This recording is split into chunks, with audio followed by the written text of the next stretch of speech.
So I'm kind of fed up of booktube, and not like in a bad way, but in a way where it's like I'm tired of watching booktube and I'm tired of making booktube videos. I'm in a place right now where I'm just sort of burnt out. The community has changed a lot, like the type of content that is popular and is expected of most booktubers now has changed immensely, and it's not a bad change. I actually think it's cool and normal. Change is normal, but like I'm just not really connecting with the kind of content that's popular anymore. Like everybody's just doing vlogs and reading, you know, specific types of books. For me, I'm getting a bit fatigued. And a lot of booktube is just like quantity over quality at this point, and it puts a lot of pressure on me. I'm the problem here, not other creators. Y'all seem to have your shit together, which is great. I'm the one sort of putting the pressure on myself and comparing myself to other people, and the fact that I haven't really been getting a lot of views recently, like all of my videos have been falling between like 500 to 1,000 views. I've just sort of been internalizing that in ways that I really shouldn't, and you know what, I feel like I just need to take a break from this platform. And it doesn't help that I'm in my last year of grad school and I am supposed to be graduating in September of next year, by the latest January of the following year. So honestly, I need to kind of like get my shit together and just focus on school and kind of take a step back from social media in general. I mentioned this in a previous video, but I have had this relationship with booktube and reading for my entire reading life. Like I started reading around the time that I discovered booktube. Reading for fun, that is, of course. I knew how to read before that, but I only started to read for fun as a hobby when I was 17 years old and I discovered booktube. And so for me, booktube has always been tied to my reading, and so I kind of feel like I need to take a break and sort of divorce my reading from my booktubing for some time. And it's not going to be long. I'm sure I'll be back sometime in the early new year, but I do feel like I need to take like a month or two off, and even when I come back, it's probably going to be a video every 2 to 3 weeks or something like that. Next year, don't expect a lot out of me. This video is a compilation of clips that were supposed to go together in a really epic December reading vlog that honestly sort of failed. And it actually, no, it didn't fail. I decided to scrap it. Not scrap it, because I'm still showing you the videos, but I decided, you know what, like I wanted to do like a bunch of books this month. I wanted to read like 10 books this month and vlog the reading experience, and I was like, you know what, bitch, I ain't gonna do that. I read 5 books and I decided to cap it off there, and even though we have a week again for the rest of the month, I'm in the middle of 2 600-page books. I'm not gonna finish those before the end of December. So you know what, I was like, let me just cap this shit off and talk about these cute little 5 books with y'all and call that George for 2021. So I present to you my December reading vlog. Okay, so here's the situation, right? I don't want to do a December wrap-up this month. I don't really feel like doing a December wrap-up, so I feel like maybe I should do a little bit of a December reading vlog. My channel has been flopping recently, like I ain't gonna lie, y'all just not feeling me anymore, which is fine. There's better options out there. I understand. Books on my social life is just not what the girlies are into these days, and that's okay. That's fine. I'm okay with that. I'm really very much okay with that.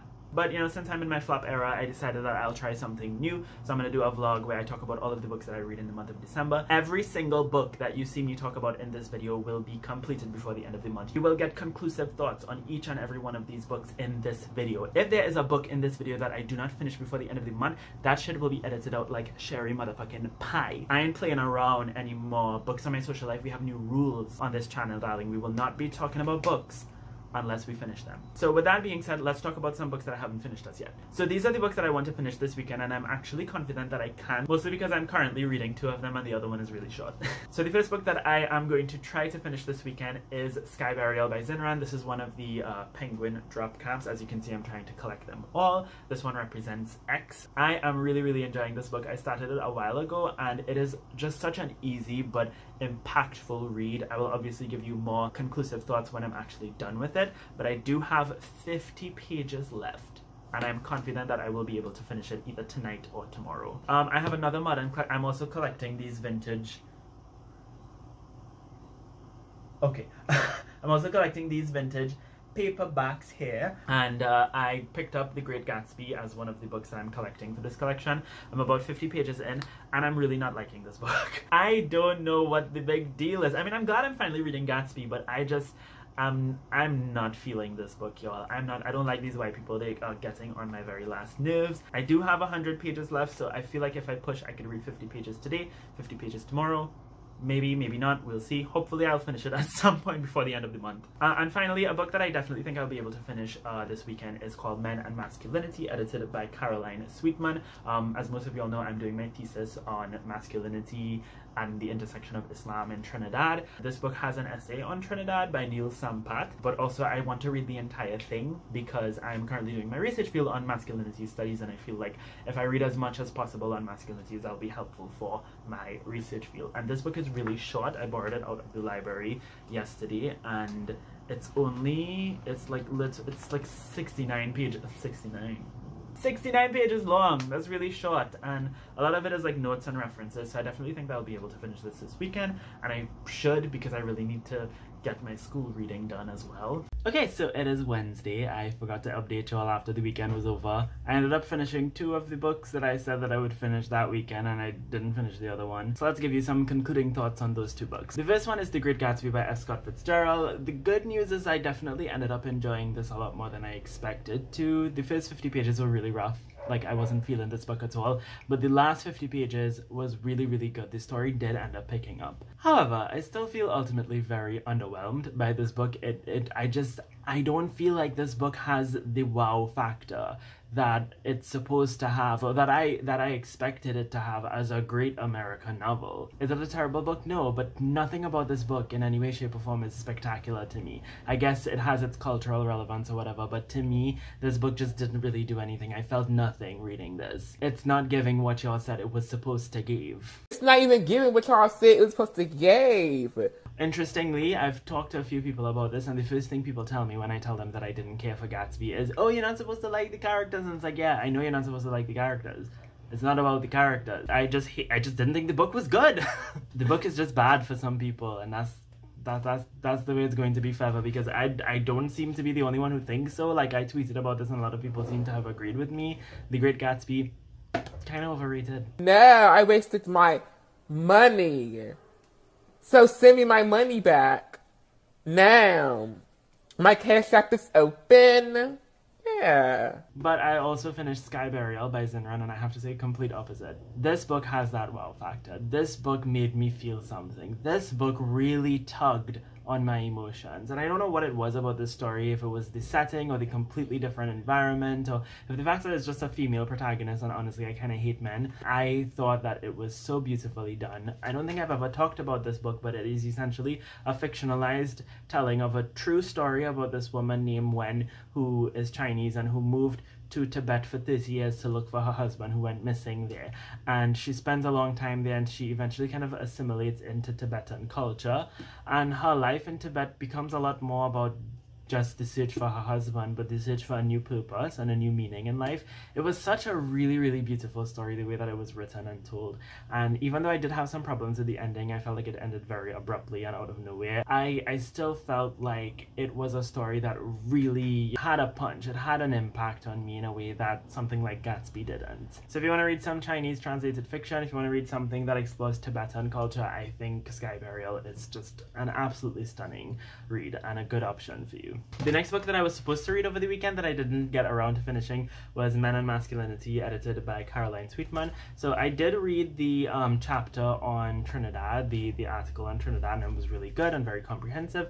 I also read the introduction as well as another article, so I have pretty much like 3/4 of the book to go, so I'm gonna try to finish it between sometime today and tomorrow. And then I started a new book yesterday or day before, I can't remember, but I got halfway through and I'm really, really, really loving it. It's called Clash of Civilizations Over an Elevator in Piazza Vittorio by Amara Lakhous. This is published by Europa, and it was translated from Italian by Anne Goldstein. Europa is the same publisher that publishes like Elena Ferrante and stuff. I saw somebody on Bookstagram mention this, and I found the cover to be very interesting, so I looked at the plot of it and I found that to be really interesting as well. So I decided, why not give it a try, see if I like it, and I'm absolutely loving this book. It's so wild and ridiculous and interesting and fun, but also very serious and political at the same time. It takes place in Italy, and in Rome particularly, particularly in a working class community, and it's following a bunch of different people, most of whom are immigrants from other countries, like in the Middle East and South Asia and other parts of the world, as well as other parts of Europe and even Italy. But all of them are working class. They're all, you know, messed up people in their own ways, you know, flawed human beings. And what happens is somebody in the apartment building gets murdered. And so each chapter follows a different person from the community or from the apartment building being interviewed by the police, and they're kind of giving their account of what happened and, you know, what they knew and who they think did it or who they think didn't do it, and all sorts of different drama. All of these characters are kind of telling their stories essentially, so we're getting to learn about them, who they are, where they come from, their backgrounds. So we get a really interesting kind of exploration of the lives of these different working class community members, and it becomes a really interesting commentary on class and race and immigration in Italy, which is something that I have never really read about or thought about much before, but specifically in the context of Italy, right, of course. So I find this to be a really interesting and enlightening read, and in addition to that, it's just ridiculous and funny and very satirical. At the end of the day, it's a campy murder mystery, and I am just living for it. Since I didn't like the Gatsby, I feel like I should have probably gotten a proper fan to fan and gay frustration with. Okay, so I finished 2 books since we last talked. The first one is obviously Men and Masculinity, edited by Caroline Sweetman, which I read for school. So I thought this was good, very informative, lots of really great pieces in here. You see, the thing, it was published in 1997, and it's about men and development, and a lot of the points made in this book are points that, you know, feminists and masculinity scholars and gender scholars have made over and over the past like 2.5 decades at this point. Yeah, this book is as old as me, and it's a bit outdated, but I wouldn't discourage anybody from reading it, because I do feel like a lot of the points made in here are still quite timeless. And I'm returning it today. That's where I am right now. I'm somewhere around my university, and I'm gonna return this today and borrow some new books for my research field. And I don't really need a copy of that book anymore, because I actually found a PDF of it online, so if I want to go back to it, I could just go back to that PDF. And if anybody wants a PDF of this book for some reason, just shoot me an email. My email is in the description. I'll send it to you. And then I, of course, finished Clash of Civilizations Over an Elevator in Piazza Vittorio by Amara Lakhous, translated by Anne Goldstein, which I absolutely freaking loved. I went on Goodreads and people were complaining about how, oh, this is not a murder mystery and that. It's really not supposed to be read as that. It's more so about the characters than it is about who did it. So much so to the point where I kind of forgot that I was supposed to be trying to like guess who did it, to the point where when the reveal happened, I was kind of shook, because I wasn't really invested in like the murder and who did it and which one of them was guilty and anything like that. In fact, I was actually expecting the book to end with the murder unsolved, and I would have been totally fine with that, because this book is not about the murder. It is about the characters and their lives and their backgrounds and all of their crazy experiences and thoughts and opinions and stuff like that. And that's what I enjoyed about this story the most. It's so freaking good, and it, you know, delves into a kind of experience that I've never read about before, that I've never seen, particularly in the context of Italy, of urban working class Italy. It's ridiculous, it's fun, it's satire, super short and easy to read, and I'm so freaking glad that I read this book. I was just driving on my way to the grocery, and I saw a used bookstore that I've never heard of before, called the Old Bookshop here in St. Augustine, and I stopped and I went in and I bought 4 books. I know I said that I wouldn't talk about books unless I already read them. Let's make that a New Year rule. So yeah, I got Things Fall Apart by Chinua Achebe, which is a book I've always wanted to read. So I have this now. I got a book that I always heard about and I wanted to read at one point, so I bought it. It's called Sarong Party Girls by Cheryl Lu Liantan. And then I got The Lowland by Jhumpa Lahiri. I've always wanted to read Jhumpa Lahiri, and this is the book of hers that I always wanted to start with. So that's The Lowland. And then I got this very decently priced hardcover of The Book Thief by Marcus Zuzak. So my birthday, this is my Christmas and my birthday, because my birthday is on the 5th of January, and so this is my Christmas gift and my birthday gift to myself. I'm not going to buy myself anything else. So yes. And yeah, since that last clip, I read one more book, which was The Wizard of Oz by Elle Frank Baum. Why did I pick this book up? I don't know why. I just decided that I wanted to read it. It seemed short and quick and easy and cute, and it was. I really enjoyed it. The Wizard of Oz is just a fun, cozy, homey kind of story. It's very gay without actually being gay, so like Andrew Garfield at this point. I really enjoyed it. It's different from the movie, but quite the same. Like the vibe and the tone of the book is quite the same, but the plot is really different, and there are certain things I like about the movie more than I like about the book, but there are certain things I like about the book more than I like about the movie. I think the plot and the scope of the story in the book is a lot more than the movie. Like they go through a lot more things and they go back and forth a lot more, and it's just a little bit more interesting. There's just a lot more shenanigans going on in the book. But in the movie, I like that we get more of the witch, because honestly, like, she's everybody's favorite character. We all love a green evil bitch, you know? And I see a lot of the allegories, like rewatching the movie for the first time in a long time and reading the book. I see a lot of the allegories about, you know, the ways in which the Wizard of Oz connects to queer communities, and more so the movie than the book. I really felt a lot of those kinds of emotions, you know, when I was watching the movie. I was just sort of like reading queerness into everything, and it was really fun. It was a really nice time, and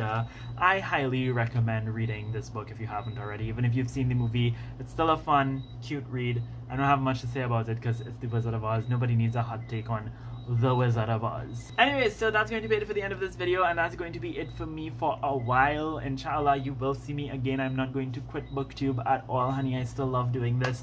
I just need to take a little break and kind of think about what it is I want to do with this platform next year, and just stop putting pressure on myself to read and just kind of enjoy reading without the chore behind it, if that makes sense. I will probably be posting a little bit on Bookstagram, but only because I have some books that I still want to review. I just don't want to review them on BookTube, so I'm going to review them on Bookstagram, but after that I might end up taking a break from Bookstagram too. And Twitter is honestly a mess. I should really deactivate my account at this point, but I don't know if I'll ever have the courage to do that. But pray for me when it comes to Twitter. Pray for everybody on Twitter when it comes to Twitter. And that is the conclusion of this video. Thank you for tuning in. Obviously, let me know your thoughts on these books in the comments down below. If you have any thoughts, let me know your thoughts on the whole discussion about BookTube and change and, you know, pressures that creators face. I'd love to know your thoughts on that as well. So let me know all of the thoughts in the comments down below. Thank you all ever so much for watching this video. I hope you have a lovely day. And until next time, inshallah,